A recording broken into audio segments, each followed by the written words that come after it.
블레셋 온 땅이여 너를 치던 막대기가 부러졌다고 기뻐하지 말라. 뱀의 뿌리에서는 독사가 나겠고 그의 열매는 날아다니는 불뱀이 되리라. 가난한 자의 장자는 먹겠고 궁핍한 자는 평안히 누우려니와 내가 내 뿌리를 기근으로 죽일 것이요 내게 남은 자는 살육을 당하리라. 성문이여 슬피 울지어다. 성읍이여 부르짖을지어다. 너 블레셋이여 다 소멸되리로다. 대저 연기가 북방에서부터 오는데 그 대열에서 벗어난 자가 없느니라. 그 나라 사신들에게 어떻게 대답하겠느냐. 여호와께서 시온을 세우셨으니 그의 백성의 곤고한 자들이 그 안에서 피난하리라 할 것이니라. 아멘. 지난주에도 이 부분을 잠깐 보았죠. 지난주는 문단을 28절부터 우리가 봤죠. 28절부터 32절까지 봤는데 그 28절에 아하스 왕이라는 말 앞에 동그라미 붙어 있죠. 그 동그라미 붙어 있다는 말은 이제 문단이 시작된다는 것인데 이게 학자들마다 의견이 다르다 그랬죠. 여러 가지 사본이 있으니까 아마 그럴 거예요. 그래서 그 28절부터 문단이 시작된다고 볼 수도 있고 28절에서 위에 문단이 끝난다고 볼 수도 있는 겁니다. 그러니까 지난주 얘기가 뭐였습니까? 아하스 왕이 죽던 해에 경고가 임했다라고 하는데 이 경고가 바로 위에 문단인 아수르에 대한 경고일 수도 있고 바로 밑에 문단인 오늘 읽은 블레셋에 대한 경고일 수도 있다 그 얘기입니다. 근데 중요한 건 뭐냐 하면 아수르와 블레셋이 그렇게 서로 구분되는 것 같이 보이고 그래서 두 나라가 서로 어떤 때는 적대 관계일 때도 있는데 하나님 앞에서는 똑같더라는 거죠. 어떤 점에서 똑같냐 하면 예수님을 반대한다는 점에서는 아수르나 블레셋이나 지금 이 사람들인 유다나 우리나 똑같더라는 거죠. 그래서 그들에게 경고가 임해야 되는데 당연히 그들에게 경고가 임했고 나에게 경고가 임했는데 그 경고라고 하는 짐이 이사야 선지자에게 임했고 그 이사야가 곧 예수님을 예표하더라. 예수님에게 십자가라고 하는 이 짐이 임했군요. 그분이 다 감당했군요. 그래서 다 이루셨군요. 라는 그 이야기였습니다. 그래서 오늘 29절부터 보는데 이 경고를 밑에 문단이라고 보면 이제 블레셋에게 경고가 임한 거잖아요. 하나님께서 블레셋을 처벌하시는 것이고 하나님께서 블레셋에게 소멸된다고 하는 벌을 내리시는 거죠. 그 내용입니다. 먼저 보겠습니다. 29절 보면 블레셋 온 땅이여 너를 치던 막대기가 부러졌다고 기뻐하지 말아라 이렇게 말합니다. 블레셋은 여러분 유다 입장에서 볼 때 아주 뭡니까? 손톱 밑에 가시 같고 아주 나를 성가시게 하고 괴롭히는 그런 존재란 말입니다. 대대로 원수고요. 유다 지도를 보면 유다 입장에서 어딥니까? 남서쪽에 딱 붙어가지고 늘 호시탐탐 노리고요. 약탈하고 괴롭히고 침략하고 하는 나라가 블레셋이란 말입니다. 그래서 유다 입장에서 늘 원수죠. 그리고 이 블레셋은 어떻게 하면 유다를 괴롭힐까? 어떻게 하면 좀 집어삼켜볼까? 노리고 있는 거죠. 남서쪽에 있으니까 블레셋 입장에서는 조금 위로 북진을 해야 유다를 집어삼킬 수 있을 거 아니에요, 여러분. 남서쪽에 밑에 있으니까 북진하고 싶은데 가만 보니까 저 위에 뭐가 있느냐면 이 당시에 강한 나라는 아수르란 말입니다. 아수르가 무슨 정책을 펴냐 하면 남하 정책을 쓰거든요. 저 위에 있는 아수르가 점점 위에서부터 밑으로 남진을 하고 있기 때문에 이 유다 바로 위에 있는 북이스라엘이 먼저 아수르한테 침략을 당하는 거죠. 지금 그런 상황이란 말이에요. 그래서 아수르가 북이스라엘을 이제 거의 집어삼키려 하고 점점 밑으로 내려오고 있을 이때에 블레셋이라는 나라의 당면 과제는 뭐냐 하면 내가 얘네 바로 옆에 있는 이 유다를 집어삼키기는 해야 되는데 그것보다 더 큰 문제는 더 거대한 나라 아수르가 지금 점점 밑으로 내려온다. 어떻게 하면 저 아수르를 좀 막아낼 수 있을까? 내가 빨리 유다를 집어삼키고 아수르도 좀 막아낼 수 있을까? 이것이 국가의 과제인 거죠.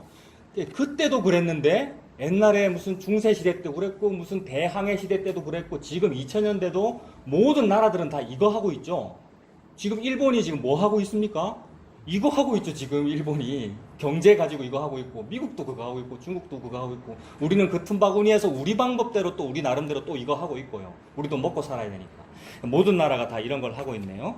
근데 블레셋은 지금 이제 그 아수르를 경계하고 있는데 근데 바로 지지난주까지의 내용이 뭐였냐면 바로 위에 있는 문단 하나님이 지금 누구를 부수신다는 얘기입니까? 위에 있는 문단은 그 24절부터 25절에 보시면 25절에 하나님이 누구를 무찌르신다는 얘기입니까? 아수르 무찌르신다는 얘기네요. 그러니까 아수르를 멸망시킨다고 하니까 그 얘기를 옆에서 듣던 블레셋이 듣고 기분이 좋겠습니까? 안 좋겠습니까? 좋겠죠. 지도 나쁜 놈이면서 아수르도 나쁜 놈인데 블레셋 지도 나쁜 놈이면서 하나님이 아수르 벌하신다고 하니까 좋다고 기뻐하는 거죠. 그래서 지금 29절에 보면 블레셋이 기뻐하고 있어요. 그리고 민족적으로 국가적으로 어떤 호기가 임한 거죠. 우리나라가 부흥할 기회가 왔다. 내가 유다를 잡아먹고 싶은데 아수르 때문에 제대로 못했는데 이제 아수르 약해진대. 여호와 하나님이 아수르를 무찌른데 그럼 아수르가 약해졌을 때에 내가 이제 유다를 침략할 수 있는 호기가 온 거란 말이에요. 그러니까 지금 블레셋은 승기를 잡은 겁니다. 기선제압한 거고. 그래서 이렇게 블레셋이 승승장구하면 그동안 유다는 아수르 때문에 걱정을 했을 텐데 아수르라고 하는 큰 걱정거리 하나 없어지니까 블레셋이라는 새로운 걱정거리가 생겨버렸단 말이에요. 그래서 유다는 지금 풍전등화와 같은 상황이죠. 유다는 지금 불안한 상황인데 블레셋은 아주 승기를 잡아가지고 이제 됐다. 이제 우리나라가 부흥할 차례다. 우리가 이제 너네 유다를 집어삼키겠다라고 위협하는 상황이란 말입니다. 그러니까 블레셋은 굉장히 기쁘겠죠, 지금. 그 상황에서 하나님께서 하시는 말씀이 기뻐하지 말라는 얘기네요. 29절에 블레셋 온 땅이여 너를 치던 막대기가 부러졌다고 해서 기뻐하지 말아라라는 얘기입니다. 그러니까 블레셋을 치려고 하는 막대기는 뭐겠습니까? 위에 있는 아수르겠네요. 하나님께서 아수르를 부러뜨리시는 거네요. 근데 그렇다고 해서 블레셋아 기뻐하지 말아라. 왜냐하면 뱀의 뿌리에서는 독사가 날 거기 때문이다 라고 말씀하시는 거죠. 뱀의 뿌리가 뭐겠습니까, 여러분? 뿌리 이런 거는 근원을 얘기하는 거고, 그죠? 어떤 시작을 얘기하는 것이니까 조상이 시작이고, 조상으로부터 나오는 것이 후손이고 이렇잖아요? 그러니까 뱀의 조상도 있고, 뱀의 후손도 있고, 그러니까 뱀의 뿌리에서는 뱀이 나올 것이네요. 요런 얘기만 들어도 뭐가 생각이 납니까, 여러분? 뱀이 조상이 있고 뱀의 후손이 있고 뭐 그런 이야기들 들으면 창세기 3장에 하나님이 원시복음 말씀하실 때 여자의 후손이 뱀의 후손의 머리를 밟아 이기리라. 그러니까 뱀이 조상도 있고 뱀이 후손도 있는데 뱀의 조상이 벌써 하나님한테 혼났죠. 그런데 마치 다 끝나지 않은 듯 뱀의 후손이 계속 있는 듯 펼쳐진단 말이에요. 이런 걸 막 학자들이 연구를 하던데 하나님이 그렇게 능력이 없어가지고 후손이 남아야 될 정도로 한 방 치면 다 죽어야지 뱀이. 그런 걸 막 고민을 많이 했더라고요. 학자들은 그렇게 해야죠. 그래서 이런 걸 보고 전에 한번 말씀드렸는데 그 악이 뭔가 이런 거 제가 막 설명할 때 데카르트적 방법으로 막 생각해보자 그랬잖아요. 학자들은 그렇게 생각한단 말이에요. 존 레벤슨이 이런 학자가 있어요. 그런 사람들이 하나님이 선하게 창조했는데 왜 악은 여전히 잔존하는가 이런 걸로 막 고민을 했더라고요. 근데 우리는 십자가 안에서 해결됐죠, 여러분. 그리고 혹 덜 해결됐더라도 계속해서 해봅시다, 여러분. 십자가 안에서더라고요, 그게. 그래서 이제 학자들은 연구를 하는 거예요. 왜 악이 계속 있지? 하나님 크게 처벌하셨다는데 단번에 이길 수 있는 분이 왜 여전히 이 땅에도 지금 악한 일이 많잖아요. 옛날에도 뱀의 조상이라는 존재가 있는데 뱀의 후손도 계속 있더라. 이해 안 되더라는 얘기죠. 그거 가지고 이제 악이 여전히 잔존한다 그런 설명도 했는데 아무튼 하나님은 지금 뱀이 있다라고 설명하시고 뱀의 후손이 있다는 것을 보여주셔요. 그 말은 그 정도로 악은 끈질기다는 얘기죠. 악은 그 악이 원하는 일을 완성하기 전에는 멈추지 않습니다. 져놓고도 지지 않죠, 악은요. 져놓고도 포기를 안 한단 말이에요. 그러니 끝까지 666이죠. 끝까지 내가 치를 해보겠다는 거죠. 이겨보겠다는 거죠.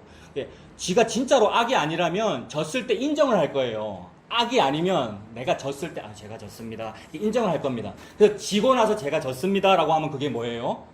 선이죠, 그거는요. 지고는 제가 졌습니다. 이러면 그거 착한 거예요. 근데 악은 악이기 때문에 지고 나서 졌다고 안 한단 말입니다. 계속 나와요. 그러니까 뱀의 근원에서 뱀이 계속 나와요. 끈질기다, 그 얘기입니다. 그러니 29절에 있는 뱀의 뿌리에서는 독사가 나겠고 그의 열매는 날아다니는 뭐가 되겠습니까? 뱀의 근원에서 나오는 열매가 뭐겠습니까? 뱀이 몰락 했어요, 여러분. 뱀을 낳죠. 그러니 독사가 되고 불뱀이 되는 그 얘기 29절은요. 여기 지금 이 맥락에서 블레셋에게 너네 지금 상황 좋아졌다고 기뻐하고 있지 말아라. 널 괴롭힐 뱀이 여전히 있어 라는 말을 하는 거죠.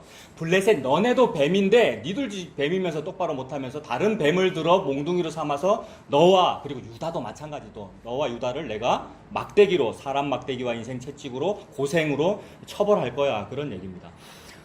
그러니까 여기서의 뱀은 역사 속에서는 이제 아수르가 되겠죠. 아수르가 완전히 망하지 않았죠. 하나님께서 처벌하셔도 여전히 어떤 잔존 세력이 남아가지고 독사로서의 역할을 하더라는 거죠. 그런데 그렇게 아수르나 어떤 강대국들이 서로 싸우면서 막 열강들이 서로 싸우면서 그 와중에 하나님께서는 하나님의 경영을 하시고 공의를 이루시고 처벌해야 할 자를 처벌하십니다. 그래서 블레셋이 지금 나는 벌을 안 받을 거야, 나 부흥할 거야 하고 있는데 하나님은 그 블레셋을 벌을 주실 것입니다. 그러니까 유다 입장에서는 걱정이 돼요. 하나님이 안 믿어져요. 하나님이 믿어지겠어요, 여러분? 아수르 다 부순다 했는데 여전히 남았고, 게다가 아수르 부서졌다 싶어서 좋다고 생각했는데 블레셋이 또 살아나서 지금 기선제압을 하고 있고 우리를. 그러니 안 믿어지겠죠. 그런데 하나님은 뭐라 그러시냐면 내 백성아 걱정하지 말아라 라는 얘기죠. 내 백성아 걱정하지 말아라. 너희들의 전투력이나 너희들의 능력이 아수르나 블레셋을 무찌르는 것이 아니라 블레셋이 이렇게 너희 유다를 위협하고 승승장구하고 기선제압을 해도 내가 그 블레셋을 무찌를 거야. 그래서 지금 내가 블레셋 보고 다 소멸되리로다 라고 말하고 있고, 나 여호와가 블레셋 보고 너그 블레셋을 내가 뱀의 후손을 가지고 죽일 거야. 불뱀 다 가지고 죽일 거야 라고 얘기를 하는 거죠. 그러니 적군인 너무 무섭고 난공불락의 요새인 블레셋은 망하게 되는 것이고, 누구는 살아남게 되는 것이냐면 30절이 살아남는 것이죠. 30절에 누가 살아남아요? 가난한 자의 장자가 살아남아요. 가난한 자의 장자는 가난한 자의 장자라는 말은 가난한 자라는 말이고, 장자는 대표자고요. 가난한 자의 아들이란 말이잖아요. 가난한 자가 어떻게 살아남습니까? 아수르와 블레셋이 우리나라를 위협하는 상황에서 부자는 혹 살아남을지라도 가난한 자는 못 살아남겠죠. 여러분, 힘이 없으니까. 근데 하나님께서 이상하게도 가난한 자의 장자는 먹겠고라고 하십니다. 가난한 자는 먹을 게 없을 거 아닙니까, 여러분? 양식이 없어서 지금 죽게 될 상황인데, 먹을 게 없어서 죽게 될 상황인데, 하나님께서 이상하게도 먹을 거 많은 블레셋은 무찌르시고 가난한 자의 장자는 먹게 하겠다. 이거 회복이죠, 여러분. 그러니 적군을 소멸시키셔서 나타나는 결과는 하나님의 가난한 자를 먹게 해주시는 거. 하나님께서 자기의 가난한 자에게 먹을 것을 주시네요. 하나님이 주시는 먹을 거는 뭐겠습니까? 이 땅에 있는 먹을 거라고 하는 것은 그림자들이고, 그 그림자라고 하는 오병이어를 가지고 저와 여러분에게 뭐가 먹을 거라고 설명해 주시는 겁니까? 위에서 아래로 하늘에서 내려온 생명의 양식을 보고 먹을 것이라고 말씀을 하시는 거죠. 그래서 그 가난한 자에게 줍니다. 근데 가난한 자는 복이 있다는 이런 말씀도 하셨잖아요. 예수님께서 하셨는데, 그 말은 예수님이 곧 가난한 자이고 그 예수님을 믿는 사람이 곧 심령이 가난한 사람이죠, 여러분. 그래서 교회 다닌다고 다 가난한 거, 심령이 가난한 것이 아니라 예수님을 믿는 그것이 가난한 자죠. 예수님이 가난한 자고, 그러니까 예수님에게는 먹을 것이 있어요. 예수님에게는 우리가 알지 못하는 양식이 있고요. 그 예수님을 믿는 자에게도 사람들이 알지 못하는 양식이 있죠. 어떻게 이 사람들한테 양식이 있습니까? 지금 블레셋이 내 거 다 가져가는데, 사사시대에 또 미디안이 우리 거 다 가져가는데, 그래서 우리 거 다 안 뺏기려고 기도는 어디서 타작을 합니까? 포도주 틀에서 타작을 해야 될 정도로 먹을 게 없는 게 우리 상황이고, 겨우 입에 풀칠하고 있는 상황인데, 하나님은 너가 지금 뭐 걱정을 하고 있어? 너의 전투력으로 네 양식을 지킨다고? 아니, 나의 전투력으로 네 양식을 지키는 거야. 그러니까 너는 가난한데 너에게 먹을 게 있어, 이 말이죠. 그래서 오늘 주제가 적을 그렇게 소멸시키셔서 너에게는 먹을 것이 있어, 이 말씀을 지금 하는 거죠. 그러니 가난한 자의 장자는 먹겠고, 그 다음에 뭡니까? 이거 대꾸네요. 똑같은 표현이네요. 먹겠고 다음 뭡니까? 궁핍한 자는 평안히 누우려니와. 궁핍한 자가 이 상황에서 어떻게 평안히 눕습니까, 여러분? 이 상황이 어떤 상황인데요? 사면초가잖아요, 여러분. 아수르도 있고, 밑에는 블레셋 있고, 위에는 암몬 있고, 저쪽에는 이제 바벨론이 새로 올라올 거고, 내려올 거고, 여러분. 전부 사면초가인데, 이런 상황에서 부자는 여러분 보험도 드러났죠. 집에 재산도 좀 있죠. 편안히 누울 수 있을 만한 좀 가능성이 있는데, 궁핍한 자는 평안히 누울 수가 없습니다. 그러나 하나님께서 사랑하시는 자에게 잠을 주시는 바람에 사면초가인 상황에서 이 사람은 눕네요, 여러분. 내가 눕고 자고 깨웠으니 라고 하나님 앞에 이렇게 안식을 할 수 있겠네요. 자기 능력으로 될 일입니까, 여러분? 전쟁이 일어났는데 블레셋이 죽인다고 하는데. 그러므로 이런 모든 상황은 하나님께서 뭔가를 하니까 이렇구나 라고 일단 우리가 전제를 할 수 있습니다. 하나님이 지금 뭔가 소멸이라고 표현한 어떤 일을 하시니까 어떤 가난한 자는 먹을 것을 먹고요, 어떤 궁핍한 자는 평안히 자고 눕는구나, 어떤 일을 하니까 그 일이 뭘까를 보는 겁니다. 그 일이 뭘까? 하나님 도대체 뭘 했길래 우리 같은 가난한 자가 눕고 먹을 수 있고 어떻게 되는가? 좀 더 보겠습니다. 궁핍한 자는 평안히 누우려니와 내가 네 뿌리를 기근으로 죽일 것이요. 이거 누구 죽인다는 얘기입니까? 오늘 누구 소멸시킨다는 얘기입니까? 블레셋의 뿌리를 소멸시켜버리겠다. 아까는 아수르의 뿌리 얘기했는데, 아수르의 뿌리라고 하는 그런 악한 자도 하나님의 도구로 쓰임받는 것이고, 악한 자도 악한 일에 적당하게 하나님께서 지금 사용하시는 것이고, 그 일을 통하여 블레셋의 뿌리도 죽여버린다. 블레셋의 뿌리도 뱀의 조상이고 뱀의 후손이네요. 그러니까 대표적으로 이렇게 말씀하시는 거죠, 하나님께서. 그래서 내 뿌리를 기근으로 죽일 것이요 너에게 남은 자는 살육을 당하리라. 이건 무서운 표현이죠. 구약에서 남은 자 사상이 있잖아요. 하나님은 남은 자를 남기십니다. 그게 이사야의 아들 스알야숲의 이름의 뜻이죠. 큰 재난을 일으키고 소멸시키는 어떤 지진과 기근과 심판을 일으키시는데 그거를 통하여 자기 백성을 남은 자를 남기신단 말입니다. 근데 그 남은 자는 주로 궁핍한 자, 가난한 자들이거든요. 거지가 된 사람. 그러니까 우리의 하나님의 남은 자는 먹여주고 입혀주고 재워주고 즉 살아남기는데 블레셋의 남은 자는 뭐 해버리겠다는 겁니까? 30절 끝이 살육을 당하리라. 이거 심판이죠. 하나님이 지금 이런 종류의 어떤 일을 하심으로써 저와 여러분이라고 하는 성도라고 하는 가난한 자에게 먹을 것을 주시는구나 이 말씀입니다. 그래서 계속해서 블레셋에게 얘기합니다. 31절에 성문이여 블레셋 성문아 이 말이죠. 성문이여 슬피 울지어다 성읍이여 부르짖을지어다. 블레셋은 몇 개의 그 도시 국가 몇 개의 그 도시로 되어 있죠. 무슨 가사지구 우리가 요새 뉴스에 보는 가자지구 뭐 이런 식으로 몇 개 도시가 있는데 그 성읍들이여 부르짖을지어다. 지금 블레셋이 뭐 하고 있으니까 요만 하는 겁니까? 블레셋 성음들이 막 기뻐하고 있으니까 성문에 모여가지고 야 이제는 우리가 기회야 유다를 집어삼킬 수 있어라고 기뻐하고 있으니까 너가 지금 기뻐할 때가 아니야. 너라고 하는 뱀을 나 여호와가 죽일 거야. 그러니까 너그 성문들아 부르짖어라 성읍들아 슬피 울어라 라는 얘기를 하는 거죠. 그러면서 너 블레셋이여 그 다음 말씀 뭡니까? 31절에 너 블레셋이여 다 소멸되리로다. 이게 오늘 주제입니다. 블레셋을 소멸시킨다. 어떻게 소멸시키는가? 대저 연기가 북방에서 오는데 그 대열에서 벗어난 자가 없느니라. 하나님께서 모든 국가관계, 이 지구, 우주를 운행하시는데 다 보면은 나라들이 전부 다 땅 따먹기 하느라고 살고 있죠, 여러분. 모든 나라들이. 옛날에는 전쟁으로 땅 따먹기를 했고요. 국가의 국경선을 넓히기 위해서. 근데 하나님은 율법에 지계표를 넓히지 마라. 이웃의 지계표를 옮기지 말아라. 그 말은 하나님이 나에게 준 땅에 만족하라. 하나님께서 저와 여러분에게 주신 땅이 무엇입니까? 예수 그리스도이지요. 웃기지도 않은 우스갯소리 할까요? 우리가 경상남도 무슨 전라북도에 사는 게 아니고 무슨 도에 산다고요? 네. 괜히 했죠. 그거 진짜죠. 율법이 그거죠. 하나님이 저와 여러분에게 지계표로 줬다는 말은 제비뽑기를 해서 땅을 분배해줬다는 말이고 제비뽑기로 땅을 준다는 말은 저와 여러분의 능력 여부나 조건 여부를 보지 아니하고 줬다는 말입니다. 왜냐하면 제비뽑기는 이렇게 뽑는 거니까 안 보고 뽑았고 하나님 내를 안 보고 주셨다는 말이니까 안 보고 주시는 걸 보고 선물이라 그럽니다. 줄만 해서 주면 그 선물이 아니고 삭시고 월급이고요. 안 보고 주는 걸 선물이라고 하는데 하나님이 저와 여러분의 형편 있음 없음을 보지 아니하고 주신 선물 그거를 예수 그리스도라고 하죠. 그걸 받은 사람을 보고 다 받았다 그럽니다. 내가 만유를 다 받았어. 이게 일도 안 했는데도 불구하고 한 데나리온이라고 하는 하루 일당을 다 받은 이 상태, 이걸 보고 복을 받았다, 구원을 받았다라고 말하지요. 그게 그리스도인데 그런 복을 생각지 아니하고 이 땅에서는 눈에 보이는 복을 생각하기에 눈에 보이는 부동산, 눈에 보이는 국경선을 넓히려고 하니까 예로부터 전쟁이 끊이지 않죠. 지금은 총칼로 전쟁하는 것은 비인도적이라 그러니까 경제 가지고 전쟁하는 것이고요. 근데 그것에 대하여 너 블레셋이여 소멸되리로다라고 하나님 심판해 버리시는 거죠. 그래서 하나님께서 지금 역사 속에서 역사적인 방법들 가지고 소멸하시는데 이때는 북방에서부터 내려오는 어떤 연기 때문에 소멸되네요. 연기가 피어져 있다는 말은 불 붙었다는 말이죠. 지금 뭐가 불 붙었습니까? 저 위에는 아수르가 불 붙었어요. 하나님이 아수르 크게 국력을 쇠퇴시켰는데도 불구하고 이 강한 나라 제국은 안 죽고 또 남진 정책 쓸 거란 말이에요. 그래서 위에서부터 내려오는데 결국 그 아수르가 북이스라엘도 죽이고 유다는 아수르의 후신인 바벨론한테 죽게 될 것이고 결국 그럼 유다, 이스라엘 죽었다는 말은 주변 국가 암몬, 아람, 블레셋 다 집어삼킨다는 말이죠. 그러니까 블레셋 너가 지금 떵떵거리고 있는데 너네도 결국 제국한테 죽을 거야. 그래서 항상 성경에서 특히 이 남북 이스라엘의 역사 속에서 북방에서라고 하면 항상 제국 생각하면 됩니다. 제국은 북쪽에서 내려와요. 근데 지도를 보면 또 제국은 북쪽은 아니거든요, 여러분. 상식으로 말씀드리면.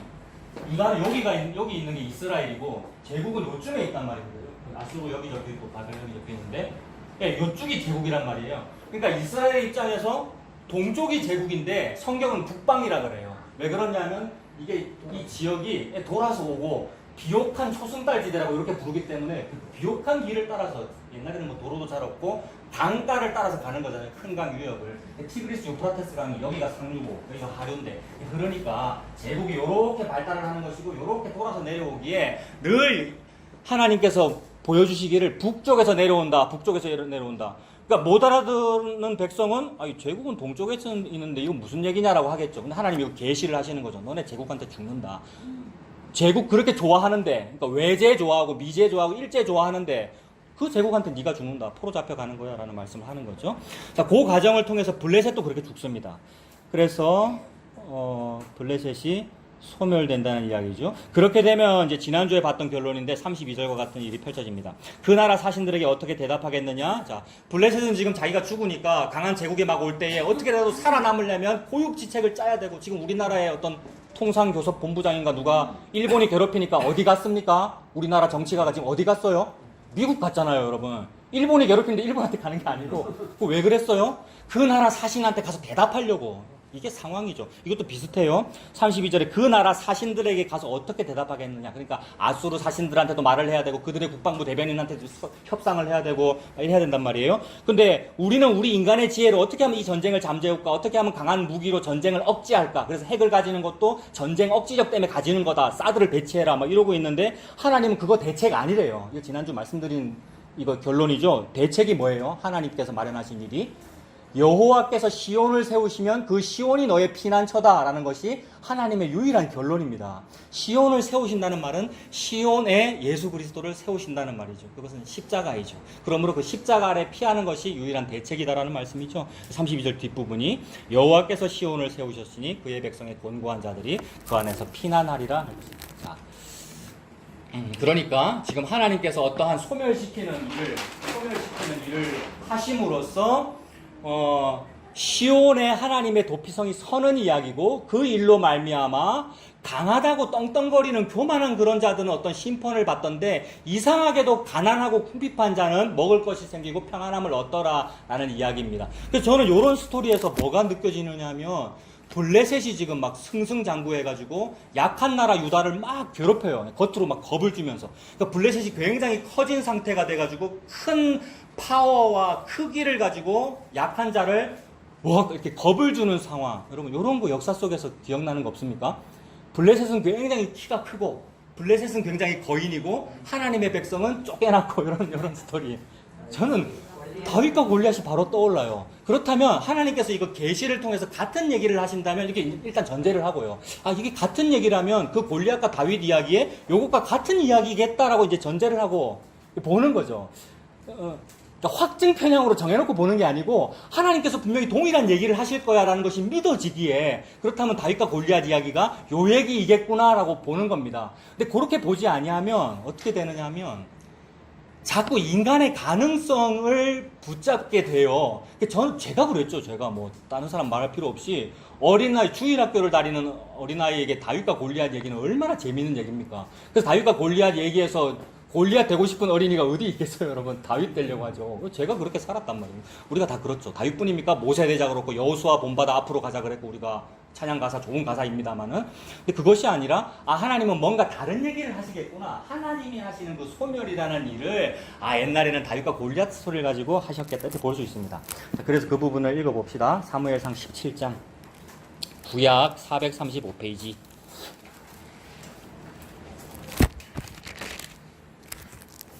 자, 사무엘상 17장 쭉 한번 읽어보겠습니다, 여러분. 이건 너무나 재미있는 스토리잖아요. 어릴 때 들으면 이거 완전 옛날 동화 같은, 그러나 하나님의 넌픽션이죠, 이게. 사무엘상 17장 1절부터 제가 한번 볼게요. 그 전에 이런 거 보면서 좀 흥분을 가라앉혀야 되는데, 이거 막 볼 때 막 흥분이 돼요. 17장부터 봐야지라고 싶은데 바로 앞에 막 무슨 얘기가 나오냐면 베들레헴이라는 글자가 나오고요. 그 앞에는 사울왕이 똑바로 못했고요. 사울왕은 누구냐면 우리입니다. 우리가 왕 됐잖아요. 우리가 왕 됐는데 똑바로 못해요. 그래서 15장 같은 경우는 사울이 왕 됐음에도 불구하고 아말렉을 다 무찌르지 않아요. 왜냐하면 하나님 앞에 잘하겠다고. 말로는 그런 거죠. 하나님 앞에 제사 잘 드리겠다고 뭐 다 살려주는데 그렇지 않아요. 사울은 버림받는 스토리로 가고 있고요. 즉 우리는 망하는 쪽으로 가고 있고요. 그런데 16장이 되면 이제 사울이 버림받고 이제 누구를 세우겠습니까? 하나님께서 사무엘을 통해서 다윗을 세우겠죠. 근데 그런 스토리가 16장 1절을 보면 여호와께서 사무엘에게 이르시되 내가 이미 사울을 버려 이스라엘 왕이 되지 못하게 하였거늘. 그래 나는 왕이 아니구나. 나는 왕이 되지 못하는구나. 나는 왕이라 그러고 있는데 왕이 되지 못하게 하였거늘 네가 그를 위하여 언제까지 슬퍼하겠느냐. 너는 뿔에 뭐를 채워요? 기름을 채워. 기름을 채워가지고 어디로 갑니까? 내가 너를 베들레헴 사람 누구누구에게로 보낸다. 그러면 베들레헴 사람 누구가 기름 부음을 받겠네요, 여러분.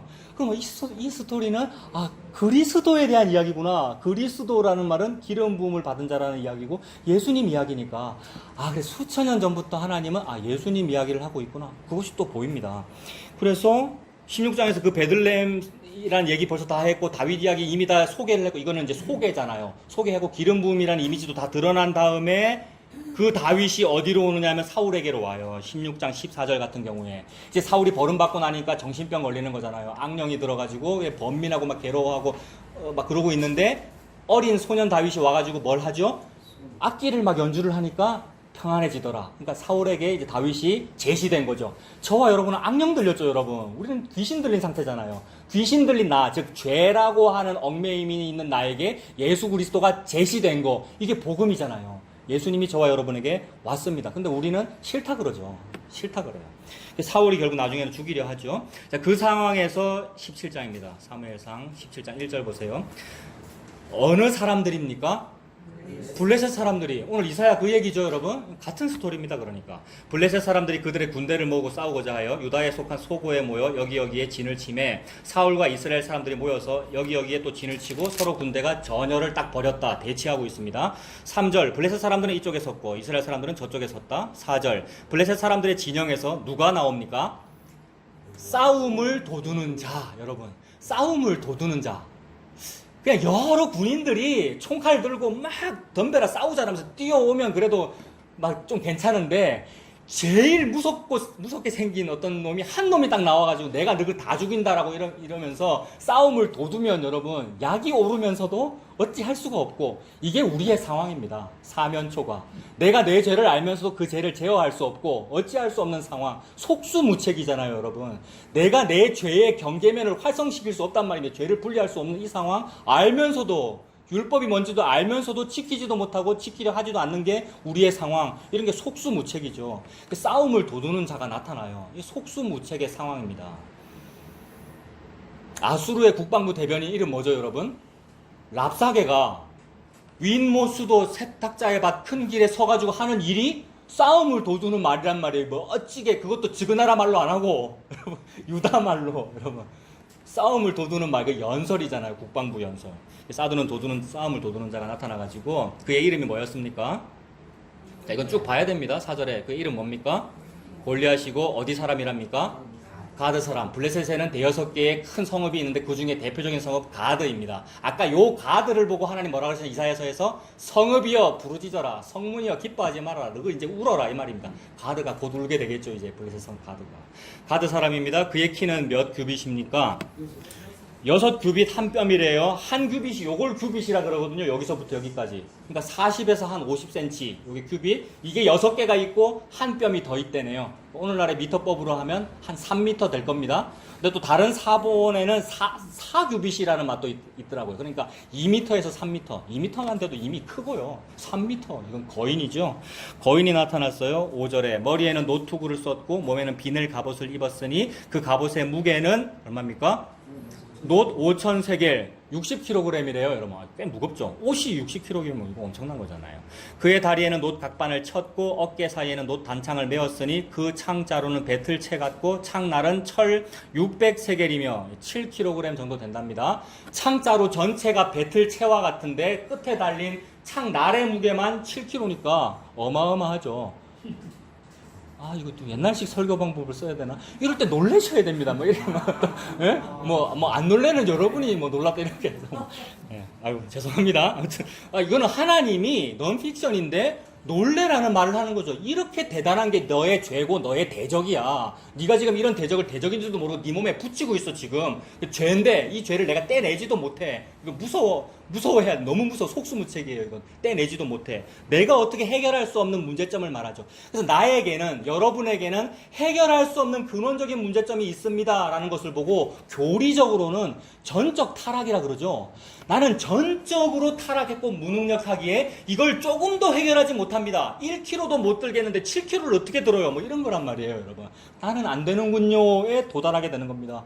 근데 이상하게도 이 똑같은 본문을 읽고 그래, 대적이 이렇게 큼에도 불구하고 나는 할 수 있어가 되는 일이 있더라는 거예요. 우리가 그렇잖아요, 여러분. 내가 이런 대적을 예수님의 파워로 성령 충만하여 내가 이겨야 되겠군요 라는 신앙을 했었죠, 여러분. 우리가 그렇게 계속 되고요. 이게 우리의 적극적 사고방식이고 긍정의 힘이었어요. 근데 하나님은 네가 소멸할 수 없는 것을, 그러니 네가 할 수 없는 일이니까 60kg이고 3m고 7kg고 막 이런데 네가 할 수 없는 그 일을 내가 소멸시키는 거야 라는 얘기를 하려고, 그 정도로 소멸시키기 어려웠어 라고 얘기하려고 키가 몇 미터다 그러는 거고 몇 킬로그램이라고 그러는 거고 지금 하나님께서 그 말씀을 하시는 거죠. 8절입니다. 그가 서서 이스라엘 군대를 향하여 외쳐 이르되 너희가 어찌하여 나와서 전열을 벌였느냐. 나는 블레셋 사람이 아니면 너희는 사울의 신복이 아니냐. 야, 내가 팔레스타인 사람이잖아. 너희가 제일 미워하는 팔레스타인 사람이잖아. 팔레스타인 사람 죽이고 싶다며. 너희도 빨리 나와서 내 한번 죽여봐라 라고 약을 올리는 거죠. 이런 거 혹시 이제 남자분들 중에 무협소설 이런 거 좋아하시면 이런 걸 일기토라 그러죠. 그런 용어 안 모르십니까? 일본식 표현인데 일기토 뭐냐 하면 모든 군대가 다 나가 싸우는 게 아니고 내 혼자 나가서 내가 쇼부를 볼 테니까 너희도 오야국만 나와. 일본 문화. 그 말을 하는 거죠. 이거 얼마나 약이 오르겠어요. 유다에도 용사들 많은데 겁이 나서 못 나가니까 약은 오르고, 근데 사울은 누구든지 나와봐라. 내가 죽이겠다라고 하는 상황. 이게 여러분 이때의 무슨 전래동화의 상황이 아니고 저와 여러분의 삶의 상황 아닙니까, 여러분? 내 죄가 나를 그렇게 하고 있는 거죠, 여러분. 내가 내 죄를 해결하지 못하는 것이고 약을 올리고 있는 중이고, 여러분. 그런 상황이에요. 어찌할 수 없는 상황. 그래서 오호라 나는 곤고한 사람이로다의 상황. 그래서 계속해서 하는데 이거를 40일을 조석으로 했다죠. 41일 동안 아침 저녁으로 와서 이 말을 했대요. 근데 아무것도 못하고 있어요. 그 용감하다는 사울왕도 아무것도 못하고 있어요. 그래서 11절을 볼까요? 사울과 온 이스라엘이 블레셋 사람의 이 말을 듣고 놀라 크게 두려워하니라. 세상에 너무나 놀랍고 너무나 크게 두려워하는 우리의 인생입니다. 그런데 제가 12절까지 본다 그랬잖아요. 그 문단이 끝났는데, 11절에 문단이 끝났는데 12절에 하나님이 이 얘기를 또 왜 하시겠어요? 아까 15장에서도 16장에서도 베들레헴 이야기하시고 이새의 아들 얘기하다가 하나님은 이 말을 하고 싶은 거죠. 이 계시를 지금 우리한테 하고 계시는 거죠. 이 12절을 하고 싶은 거죠, 하나님은. 12절, 다윗은 어디 사람입니까? 유다 베들레헴 에브라다. 베들레헴 에브라다야 너는 가장 작지 아니하도다. 하나님 계속 그 계시하시면서 유다 베들레헴 에브라 사람이다. 이사라는 사람의 아들이었는데 라고 하면서 다윗이 또 소개가 됩니다. 창세기 11장에도 바벨탑 얘기 쭉 하고 나서 갑자기 12장에 그러니까 11장 마칠 때 이미 이런 식으로 넌지시 소개를 해요. 누구를요? 아브라함을. 나홀 얘기하고 하란 얘기하고 갑자기 아브라함을 소개하면서 12장부터 너는 본토 친척 아비집을 떠나. 그 얘기 왜 했습니까? 창세기 12장에서 아브라함과 다윗의 자손 예수 그리스도의 세계 얘기하려고. 그러니까 창세기 11장과 12장에서는 아브라함 그렇게 소개했고, 여기서 지금 사무엘상에서는 갑자기 다윗을 소개하고 있으니까 이거 다 합하면 마태복음 1장이 되는 거죠. 다윗 왕과 아브라함의 자손 예수 그리스도의 세계라라고 하면서 속수무책의 상황인 성도 여러분에게 예수님을 제시하고 있는 거란 말입니다. 복음이 나에게 와서 닿았죠. 내가 복음이라고 하는 베데스다로 안 뛰어갔고 복음이 나에게 와서 닿아버렸어요. 그래서 12절에서 다윗이 소개되었고, 그 다윗은 어떠한 사람입니까? 아버지가 심부름을 시켜서 지금 형들이 전쟁터 나가 있으니까 형들 면회 한번 해봐라 라고 해서 도시락 싸가지고 음식을 형들한테 갖다 주는데 40일 동안 조석으로 떠드는 그 골리앗이 막 떠들고 있으니까 멀리서 들었죠. 그 군사들은, 그 용감하다는 군사들은 아무것도 못하고 고개 푹 숙이고 막 이러고 있는데 이 몇 살 안 되는 다윗이 그 얘기를 들으니까 속에서 의분이 올라오는 거죠. 아니 우리 군대는 도대체 뭐 하고 있길래 저 할례 받지 못한 개와 같은 존재가 떠드는 거를, 게다가 우리를 모욕하는 게 문제가 아니고 여호와 하나님을 모욕하는데도 왜 가만히 계십니까? 라고 지금 얘기를 하는 거잖아요. 그랬더니 그 형인 첫째 아들 엘리압이 그걸 듣고는 뭐라 그럽니까? 이 철없는 놈, 이 막내 동생, 네가 지금 철이 없어서 전쟁이 뭔지도 모르고 골리앗이 얼마나 무서운지도 모르고 네가 지금 이렇게 하고 있는데 네가 지금 철이 없어서 그렇다라고 하면서 막 꾸중을 하죠. 그랬더니 다윗이 고집 부리죠, 여러분. 고집 부려가지고 내가 나가서 싸우겠다고. 그러니까 사울왕의 신하가 다윗을 왕에게 소개를 하는 것이고, 여러분 이 스토리 다 아시죠? 사울 왕이 이제 다윗을 말리다가 안 되니까 무슨 마음이겠어요, 여러분? 사울 왕은 반신반의 하는 것이고, 니 가서 죽어라라는 마음이고요. 지가 나가서 싸워야 되는 거잖아요. 사울 왕이 누군데요? 우리입니다. 사울 왕은 나죠, 여러분. 내가 왕 되고 싶어서 나의 왕좌에 내가 앉았잖아요. 그래서 왕좌에 앉을 때 우리가 무슨 고집이나 뭐 욕심으로 앉았습니까? 하나님께 영광 돌리겠다고 내가 왕좌에 앉은 거잖아요. 내가 왕하면 잘할 수 있습니다. 그러고 있는데 싸움은 안 한단 말입니다. 무슨 싸움? 하나님의 전쟁, 여호와의 전쟁, 즉 하나님이 소멸시켜야 되는 그 소멸하는 일에 내가 1도 보탬이 안 된단 말입니다. 내가 왕좌에 앉았는데도 불구하고. 그래서 네가 해라. 반신반이고 네가 가서 죽어라. 결국 예수님이잖아요, 여러분. 다윗이 그래 간대요. 그랬더니 사울 왕이 그래도 반신반의하면서 도와주는 척 나의 최첨단 전투 장비, 투구, 내 이거 각반, 내 전투복을 주는 거죠. 근데 사울은 다윗은 소년인데 그 어른의 사울도 키가 되게 크죠, 여러분. 안 맞죠. 그래서 제가 거추장스러워서 못 쓰겠고, 이거는 못 쓰겠고, 당신 장비 말고, 즉 저와 여러분의 능력이나 저와 여러분의 기술 말고 내는 내 장비 쓸랍니다라고 했어요. 다윗이 가지고 있는 자기 장비가 뭐죠? 목동의 장비입니다, 여러분. 목동의 장비. 예수님은 목동이에요. 예수님은 목자장이에요. 목동의 장이잖아요, 우리 예수님. 예수님 목자죠. 예수님 목동이고, 저와 여러분은 말 안 듣는 양이고, 우리는요. 말 잘 듣는 어떤 예쁜 양이 아니고, 그죠? 저는 말 안 듣는 양이란 말이에요. 40절 보세요. 그 사무엘상 17장 40절. 다윗이 손에 뭐 들었습니까? 막대기를 가지고, 여러분, 자, 찾아서 그 부분을 읽으십시오. 자, 40절에 손에 막대기를 가지고, 이 말은 목자의 장비죠. 막대기라고 하는 것은. 막대기를 가지고 시내에서 매끄러운 돌 5개를 골라서 자기 목자의 장비, 목자의 제구, 목자의 장비고 주머니에 넣고 손에 뭐 들었습니까? 또 물매를 들었네요. 그것도 목동의 장비, 가장 기본적인 호신 장비. 자기도 호신하지만 자기 양떼를 지키기 위하여. 그래서 물매는 아시죠? 가죽끈 같은 거 길게 해가지고 그 사이에 조약돌을 딱 끼워서 돌리다가 한쪽 끈 딱 놓으면 날아가는, 여러분. 그거 들고 블레셋 사람에게로 나갔습니다. 그리고는 17장 45절. 다윗이 블레셋 사람 즉 골리앗에게 이르되 너는 유명한 말이죠. 칼과 창과 단창으로 내게 나아오거니와 나는 만군의 여호와의 이름 곧 네가 오늘 모욕하는 이스라엘 군대의 하나님의 이름으로 내게 가노라. 여러분 이런 말은 이거 어릴 때 이런 거 외우죠, 여러분. 주일학교 때 외우고 막 책상에 써붙이고 그랬단 말입니다. 그래서 이거는 정말 적극적 사고방식을 가진 사람의 어떤 캐치프레이즈 같은 거죠. 이 세상이라고 하는 어려움, 나의 사업의 어려움, 내가 가진 어떤 우환이라고 하는 그것이 칼과 창과 단창으로 나를 공격할지라도 나는 만군의 여호와의 이름으로 이것을 이기겠다. 그래서 7.8기의 정신이고 적극적 사고방식이고, 그리고 그렇게 살면 이 땅에서 잘 됩니다, 여러분. 왜 그래요? 이 땅에서 그렇게 살면 잘 되는 이유가 뭐예요?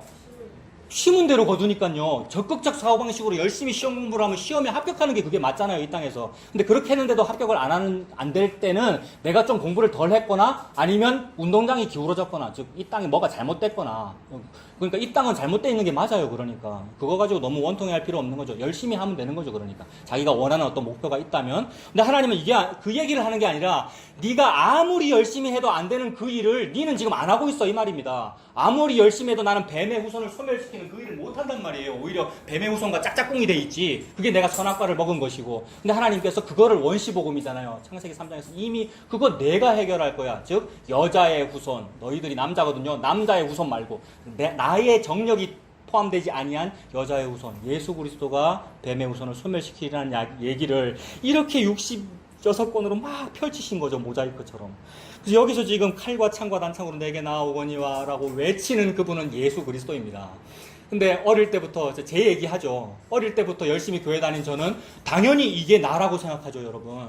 그리고 그렇게 배웠고 이걸 나라고 생각해서 나에게 적용하는 어린이일수록 상 받는 어린이입니다, 여러분. 주일학교 다닐 때. 그래서 저 정확하게 기억해요. 이 간증 전에도 했던 것 같은데 짧게 하겠습니다.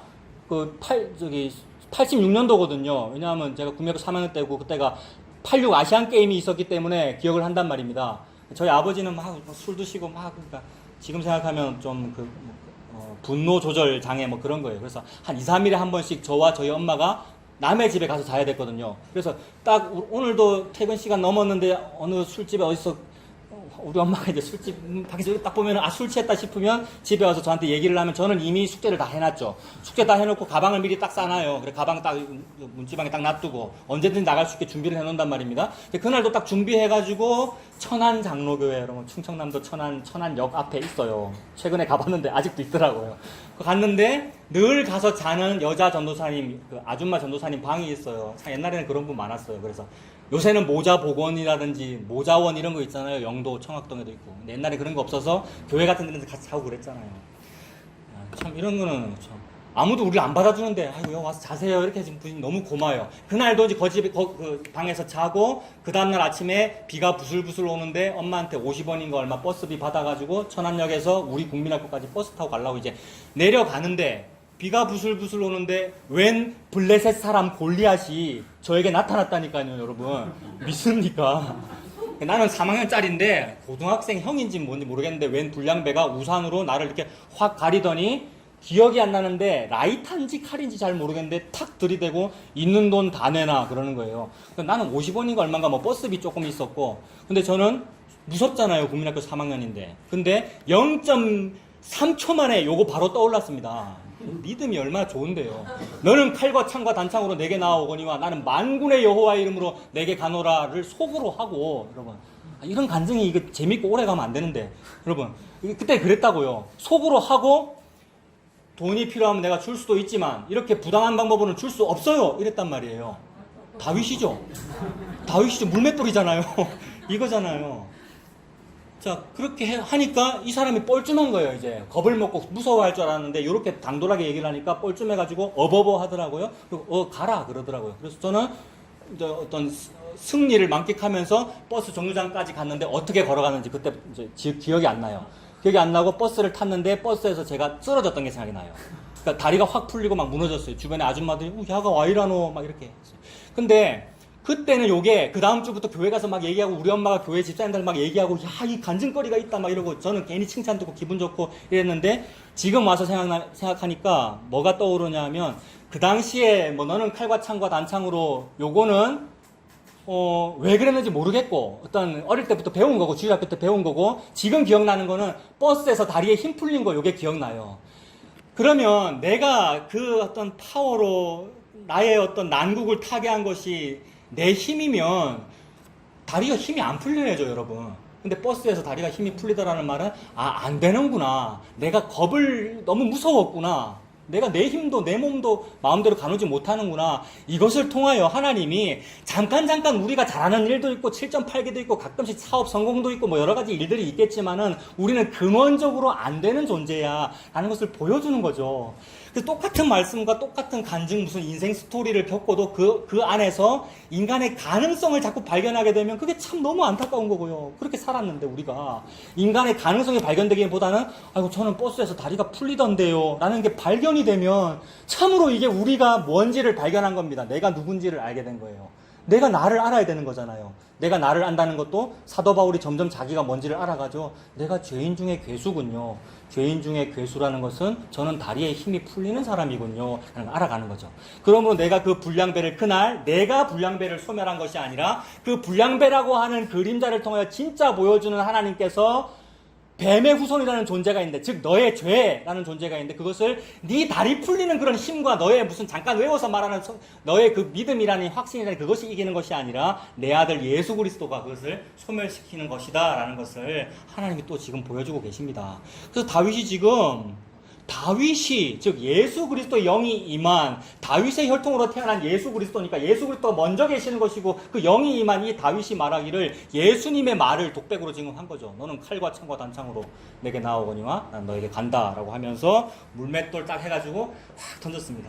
그러니까 이 스토리에서 인간의 가능성을 말하는 걸 다 빼면 돼요, 여러분. 내가 주인공이 아니구나라는 얘기고, 그리고 괜히 다른 스토리를 우리가 붙잡으려고 하다 보니까 이런 스토리를 가지고 다윗이 돌을 5개를 주셨는데 그 5개는 무엇인가? 하나는 믿음이요, 소망이요, 사랑이요, 나머지 2개는 뭔지 모르겠는 뭐 이런 거 할 필요 없이 5개 뭔지 잘 모르겠어요, 여러분. 예수님이 너무 빈약해 보이는 무기로 나의 싸움을, 하나님 여호와의 전쟁을, 내 죄라는 그 싸움을 이기시더라라는 얘기잖아요, 여러분. 돌 5개가 뭐니? 무슨 다윗이 어떻게 싸웠니? 우리가 어떻게 본받아야 되니? 이런 생각할 필요 없는 거죠, 여러분. 예수님을 느끼면 되는 거죠. 그 다윗이 돌 던집니다. 탁 던졌더니 그 돌이 어디로 날아갑니까? 희한해. 어찌 그렇죠, 여러분? 그러니까 여기 딱 날아간다는 것을 통하여 또 다윗이 평소에 연습을 많이 했으니까 연습 많이 했죠. 왜냐하면 그렇게 다윗이 얘기했잖아요. 평소에 내가 아버지의 양떼를 칠 때에 사자와 곰이 나타날 때가 많이 있었는데 제가 새끼 양을 물어가면 어떻게 한다고요? 다윗이 달려가가지고 곰이나 사자의 수염을 잡고 오라는 말은, 수염 받잡았다는 말은 뭐를 무력화시키는 겁니까? 머리를 무력화시키는 겁니다. 짐승은 머리에서 가장 강한 이빨이 주 무기이기 때문에 여기를 꽉 잡고 때리면 주 무기를 못 쓰잖아요. 그 말은 머리를 제압한다는 말이죠. 짐승은 머리라고 하지 않죠. 대가리와 아가리를 제압한다는 말은 예수님께서 뱀의 후손을 제압한다 이 말입니다. 원수복음이잖아요. 내가 달려가서 사자와 곰의 수염을 잡고 쳐서 이겼다고 그랬어요. 머리를 쳤다라는 말은 원시복음이에요. 성경에는 머리 치는 얘기 자주 나옵니다. 나중에 얘기할 건데 머리 쳐서 죽는다는 얘기는 원시복음이에요. 내가 어떻게 사자나 곰의 수염을 붙잡고 머리를 칩니까? 예수님께서 그렇게 쳐서 이기고 그의 이빨 사이에서 새끼 양의 생명을 구해요.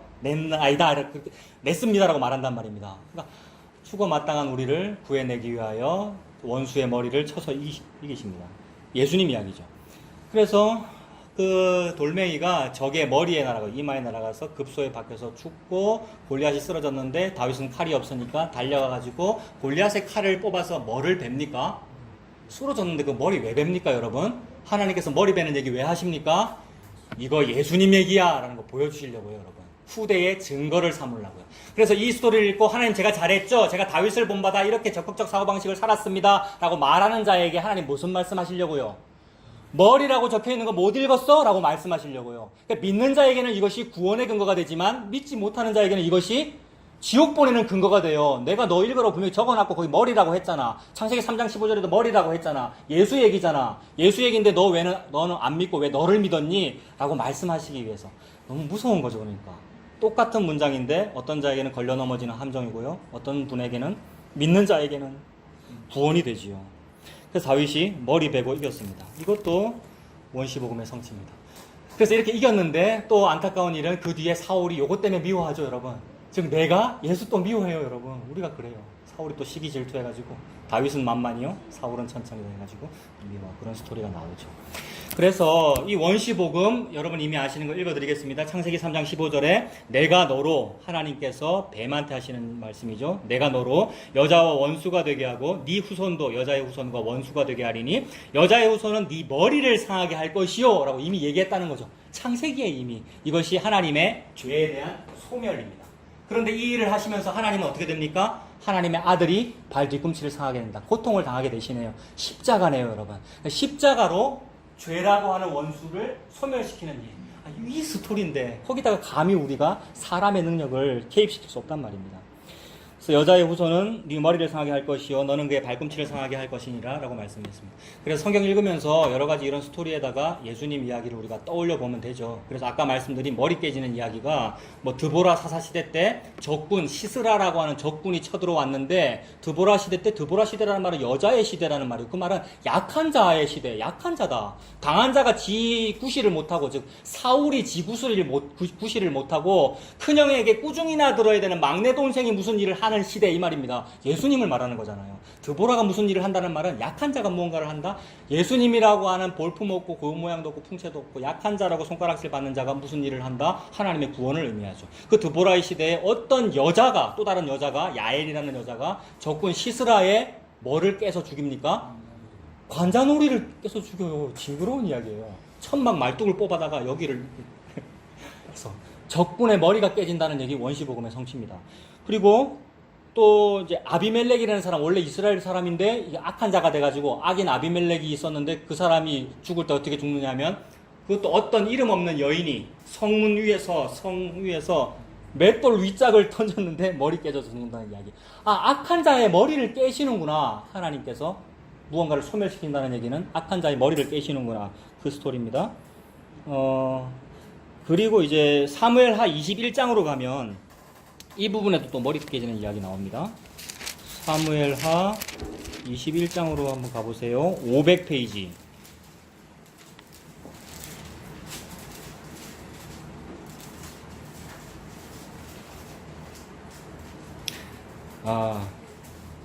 그러니까 하나의 큰 주제를 가지고 줄기를 쭉 가다가 괜히 이제 옆에 게 보여가지고 21장을 보다가 괜히 앞에 게 보여가지고 지금 잠깐 말씀드리는 거예요. 바로 앞에 또 무슨 여인 얘기 나와요, 여러분. 21장 바로 앞에 20장 16절 뭐 이런 부분. 어떤 여인 나옵니까?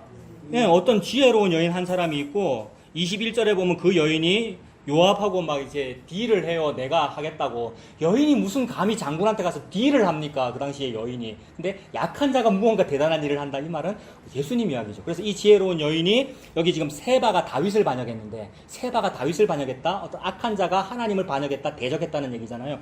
그 악한 자의 머리를 베어버려요, 여러분. 그러니까 이것도 여인이 악한 자의 머리를 벤다는 이야기가 21장 바로 앞에 있었습니다. 20장에. 같은 얘기죠.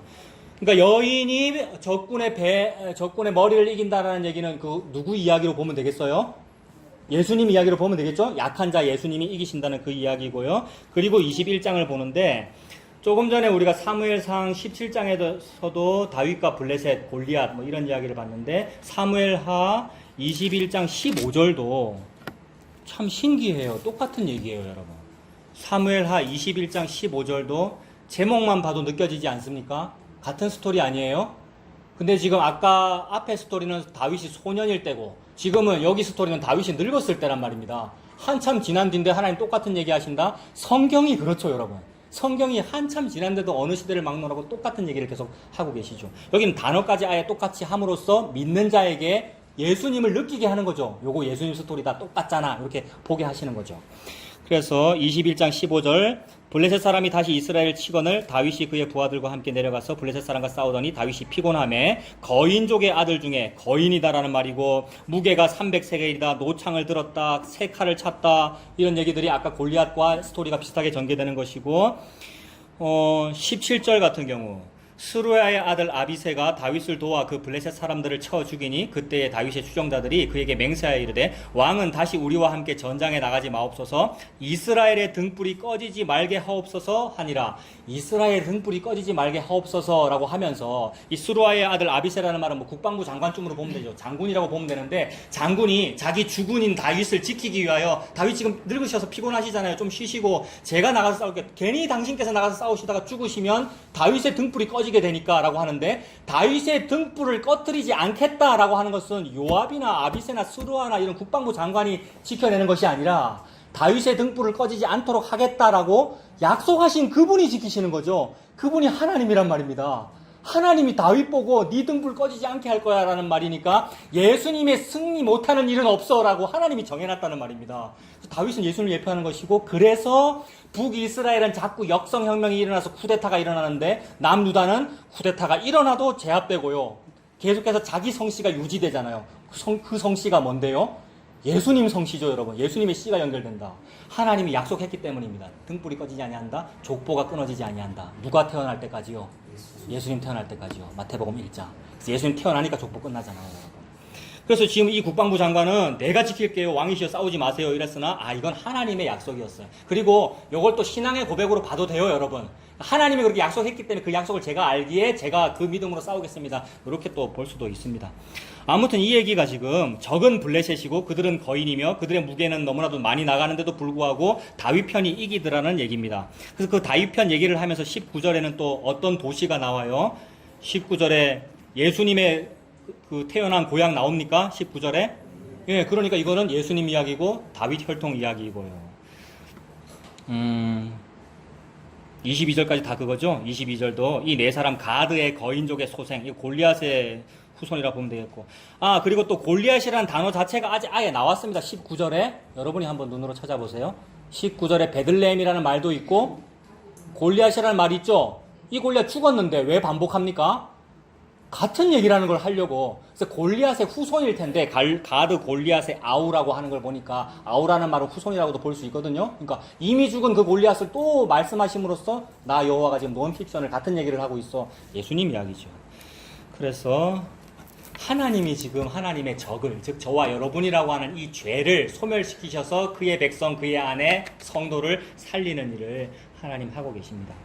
그래서 이 모든 이야기가 원시복음의 성취, 즉 복음이죠. 복음의 성취를 보여줍니다. 복음의 성취는 예수 그리스도의 십자가에서 성취됐죠. 그럼 예수 그리스도의 십자가에서 이 얘기가 출발한 겁니다. 이 얘기가 먼저 있고 그 다음에 나중에 십자가가 있는 것이 아니라 예수 그리스도께서 십자가에서 이것을 성취하셨기에 그 성취된 그림자가 어떤 때는 구약으로, 어떤 때는 신약으로 이렇게 저와 여러분에게 보여주는 거죠. 그러므로 우리는 이런 골리앗과 다윗의 이야기 그림자를 읽고 나서 예수님의 십자가를 보게 되는 거죠. 예수님 십자가에서 뱀의 머리를 밟아 이렇게 이기셨군요.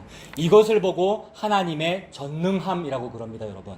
하나님이 전능하다는 말은 십자가에서 그의 대적을 소멸시키는 일을 다 이루었다. 그래서 이 소멸로 인해서 자기 백성을 하나님 거 삼고 그 자기 백성 저들은 하나님의 백성이 되고 하나님은 그들의 하나님이 되리라라는 일, 즉 그의 성도는 하나님의 아내가 되고 나는 남편이 되리라는 일을 다 이루신 것, 이것을 보고 전능이라 그런단 말입니다. 그래서 요거를 딱 축약하면 하나님은 십자가로 완성하시는 일에 전능하십니다. 이렇게 됩니다. 그런데 여러분, 수많은 사람들이 교회를 다니는데 이런 말을 하더라고요. 이것이 하나님의 전능입니다라고 하면 하나님의 전능하심을 제약시키는 오류를 범했다, 이런 말을 하더라고요.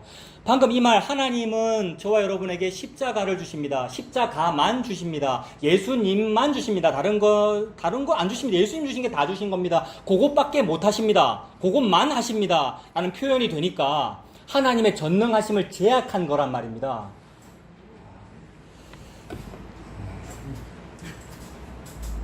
맞죠? 전능하심을 제약한 거죠. 근데 교회는 다니지만 예수님을 안 믿으면 여러분 그렇게 됩니다.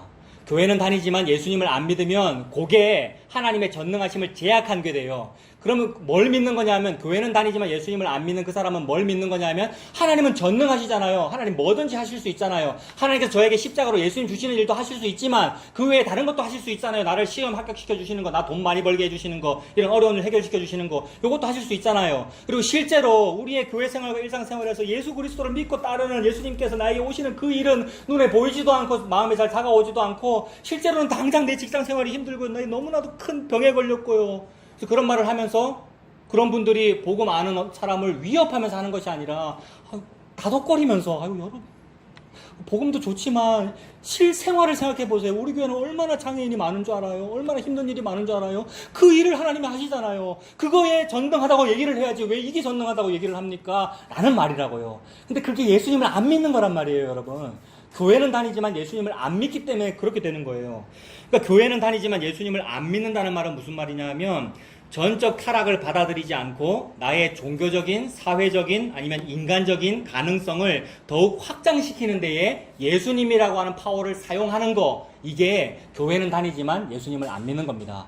그래서 내가 사회적으로, 종교적으로, 인간적으로 내가 힘드니까, 힘들지만 그러나 나에게 조금 가능성이 조금 있으니까 조금 있는 이 가능성에다가 예수님이라고 하는 파워를 덧입으면 제가 더 잘할 수 있잖아요 라고 믿는 겁니다. 근데 진짜로 예수님을 믿는 거는 뭐냐 하면, 나는 요 조금이라는 가능성도 없어요의 상황입니다. 왜요? 골리앗은 키가 3m니까 이 말입니다, 여러분. 3m인데 내가 어떻게 이겨요? 라는 요 상황이란 말이에요. 근데 제가 굉장히 큰 3m지만 그러나 하나님이 나 도와주시면 내가 이길 수 있어요 라고 보는 그 적극적 사고방식이 결국 예수님을 안 믿는 거더라는 겁니다. 그래서 예수님 믿는 거는 저와 여러분이 나는 전적 타락입니다 라는 것을 믿게 되는 거죠. 전적 타락의 다른 말은 전적인 무능력. 우리는 완전히 무능력. 나는 전적 타락의 존재이기에 예수님 십자가가 아니면 나는 도무지 안 되는 사람입니다. 그러니 나는 나를 못 믿고요, 예수님을 믿습니다 라고 믿는 것, 이게 예수님 믿는 겁니다. 그러면 이제 마무리하겠습니다. 하나님께서 전능하시다면 그 믿는 자에게는 어떤 일이 벌어집니까, 여러분? 아까 교회는 다니지만 안 믿는 그 사람은 하나님 전능하다고 믿었는데, 그 사람은 막 뭐 잘 되게 해달라는 그런 걸 믿었는데, 진짜로 예수님 믿는 사람에게는 하나님이 전능하시다면 그 믿는 자에게는 어떤 일이 벌어집니까? 어떤 일이 벌어지냐 하면 십자가에 다 이루심으로 그 사람에게 안식이 주어지죠. 이 안식은 뭐냐 하면 오늘 읽은 본문입니다. 다시 오늘 본문 가보세요. 구약 984페이지, 이사야 14장 30절 같은 거죠. 아까 이미 보았습니다. 이사야 14장 30절 같은, 이게 안식이죠. 가난한 자의 장자가 먹을 것을 먹는 거, 이게 안식입니다. 가난한 자의 아들이 뭐 먹을 게 있어요, 여러분. 근데 장자가 먹을 것이 있다. 가난한 자의 장자는 죽어야 되죠, 여러분. 장자는 죽는 거예요. 그래서 아브라함의 장자는 죽는 것이고요. 우리의 장자는 죽는 겁니다. 어디서 죽습니까? 열재앙에서 죽죠, 여러분. 근데 내 장자가 살고, 그 말은 내가 살고, 즉 내가 성도로 부르심을 받고 예수 그리스도께서 죽으시더라는 이야기죠. 그래서 가난한 자의 장자는 먹을 것이 있다. 이게 안식입니다. 게다가 궁핍한 자는 어떻다고요? 평안히 눕는다. 이거 왜 눕게 돼요? 사랑을 받으니까. 사랑받는 자에게 받으면 잠을 잔다. 주님께서 잠을 주신다. 그 얘기가 여러분 이렇게 보면 되죠. 궁핍한 자는 평안히 눕는다. 이것이 안식이죠. 그래서 자, 이런 안식을 제가 읽어드릴게요. 이거는 뭐 안 찾으셔도 되겠습니다. 이사야 29장 19절에 겸손한 자가 여호와를 인하여 기쁨이 더하겠다라고 합니다. 겸손한 자라는 말은 아유 내가 겸손해야지, 겸양의 도를 가져야지, 내가 더 낮춰야지가 아니고 요 가난한 자와 요 궁핍한 자를 말하는 거죠, 여러분. 속수무책인 그 사람이에요. 그래서 속수무책이라서 교만할래야 할 수도 없는 상황이에요. 가진 게 있어야지 뭐. 그냥 속수무책의 상황. 이게 하나님 볼 때 겸손한 거죠. 그래서 능력 없는 게 겸손한 거죠. 하나님 볼 때. 능력이 있다고 내가 좀 작은 능력이 있는데 예수님의 파워를 사용하면 더 커집니다. 이게 교만이고, 겸손한 자는 저는 무능력한 자입니다. 그래서 형편없는 게 여러분 무능력한 거죠. 형편없는 게. 하나님이 그래서 저와 여러분의 형편을 다 아십니다. 내 모든 형편 아시는 주님 찬송을 부르잖아요. 겸손한 자가 여호와를 인하여 기쁨이 더하겠고 사람 중에서 빈핍한 자가 이스라엘의 거룩하신 자를 인하여 즐거워하리니 라고 그랬습니다. 겸손한 자라 그랬고 빈핍한 자라 그랬어요. 오늘 이사야 본문에서는 뭐라 그랬어요? 가난한 자라 그랬고 궁핍한 자라 그랬어요. 그들이 안식을 얻는다. 예수님의 십자가에 다 이루심으로 적을 소멸시키셔서 저와 여러분에게 빈핍한 자에게 안식을 주시는 이야기죠. 같은 이야기가 스바냐 3장 12절에도 있습니다. 내가 곤고하고 가난한 백성을, 같은 얘기죠, 여러분. 그래서 가난한 자에게는 복이 있죠. 예수님 이야기이고 그 예수님을 믿는 사람 이야기입니다. 곤고하고 가난한 백성을 너희 중에서 남겨두리니 라고 했어요. 블레셋은 안 남긴다 그랬죠, 여러분. 블레셋은 안 남기는데 저와 여러분은 고난을 당하고 남으면 그게 복이죠. 그래서 마헬살랄 하스바스와 스알야숲이 복이죠.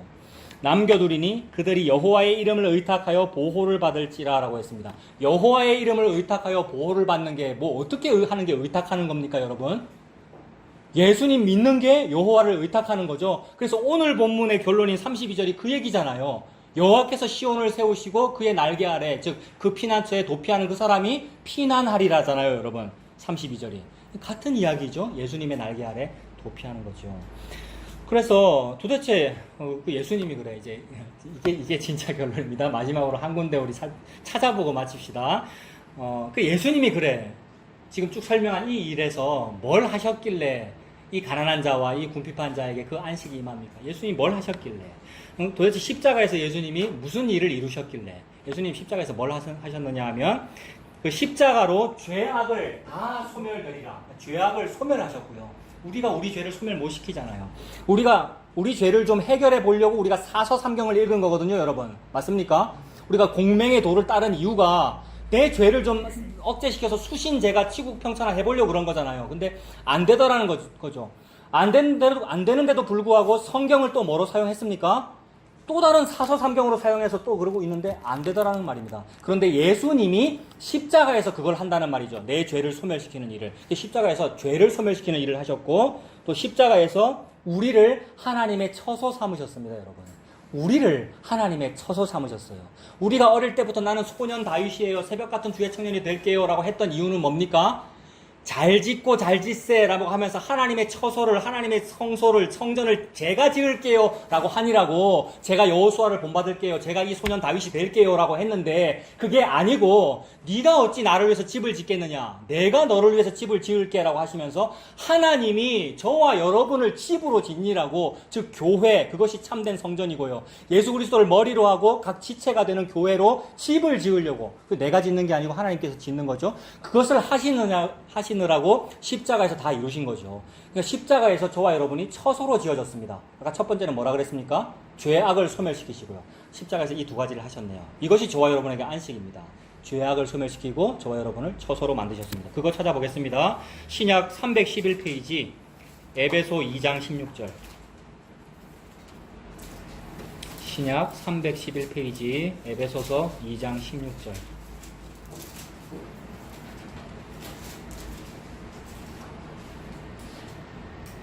자, 또 십자가로죠, 여러분. 십자가로 이 둘을 한 몸으로 하나님과 화목하게 하려 하십니다. 원수된 것을 어떻게 하십니까? 십자가로 소멸하시고, 오늘 본문에서의 원수된 것은 무엇이었습니까? 블레셋, 여러분. 즉 뱀의 후손이잖아요. 그것을 죄죠, 여러분. 우리의 죄. 그것을 십자가로 소멸하시고 또 오셔서 먼 데 있는 너희에게 평안을 전하시고 가까운 데 있는 자들에게 평안을 전하셨으니 이는 그로 말미암아 우리 둘이 한 성령 안에서 아버지께 나아감을 얻게 하려 하십니다. 그러므로 이제부터 너희는 외인도 아니요 나그네도 아니요 오직 성도들과 동일한 시민이요. 나는 성도라는 이름을 도무지 얻을 수 없는 사람입니다. 저와 여러분들은. 근데 성도와 동일한 시민이요 하나님의 권속이라. 너희는 사도들과 선지자들의 터 위에 세우심을 입은 자다. 그리스도 예수께서 친히 모퉁이 돌이 되셔가지고 건축이 진행되고 있네요. 우리가 성전 건축을 하고 있지 않고요. 모퉁이 돌, 머리돌이 되셔가지고 건축이 진행되고 있습니다. 그래서 21절 그의 안에서 건물마다 서로 연결하여 주 안에서 성전이 되어가고 너희도 성령 안에서 뭐가 됩니까? 하나님이 거하실 처소가 되기 위하여. 아, 이것이 참 성전이군요. 이것이 새 하늘과 새 땅이고 새 예루살렘 성이고 이걸 교회라고 하는군요. 그러므로 교회는 머릿돌 대신 예수 그리스도께서 머리이시고 성도들이 그의 아내들이 지체가 되어 하나님의 거하실 처소가 되기 위하여 그리스도 예수 안에서 함께 지어져 가느니라 라고 했습니다. 마무리하겠습니다. 블레셋을 소멸하시듯이 예수님께서 십자가로 원수된 것을 소멸하셔서 우리에게 안식을 주셨습니다. 사람이 사람의 열심으로 하나님을 위하여 집을 지어드리는 게 아니고 하나님께서 하나님의 열심으로 우리를 하나님의 처소로 지으셨습니다. 그 예수님 믿고 사는 우리가 되기를 바랍니다. 기도하겠습니다. 하나님 아버지, 이 땅에서 피조물인 나의 힘이 강하면 얼마나 강하며 내가 능력이 있어서 하나님을 위하여 일을 하면 그것이 얼마나 일이 되겠습니까? 아무것도 할 수 없으면서 내가 나의 가능성을 바라보고 더 키우려고 살았었습니다. 주님께서 우리에게 은혜를 주셔서 내가 아니고 예수님을 보여주시니 그 은혜를 감사합니다. 그러므로 십자가에서 이 소멸을 다 이루신 그 예수님의 십자가, 그 예수님만 바라보고 사는 우리가 되도록 주님 인도하여 주시옵소서. 예수님의 이름으로 기도합니다. 아멘.